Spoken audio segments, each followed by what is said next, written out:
За номерийн гэрэл солихын тулд одоо хойтлын тагийг авах хэрэгтэй. Тагийг авахд ийм хунцар түгжээ байгаа. Хас хавтиркаар бол энийг бишээд авчна.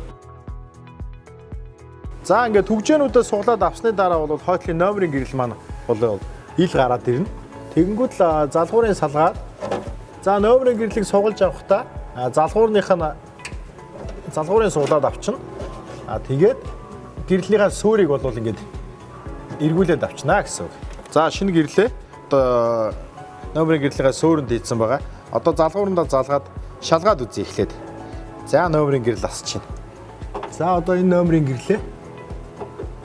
Номерийн суурьндаа ингээд хийгээд төгчсөж байгаа. За номерийн гэрлээ ингээд хийгээд төгчсөн. Одоо наадлын хавцныхаа конопнуудыг бол одоо ингээд буцаага хийгээд явчихна.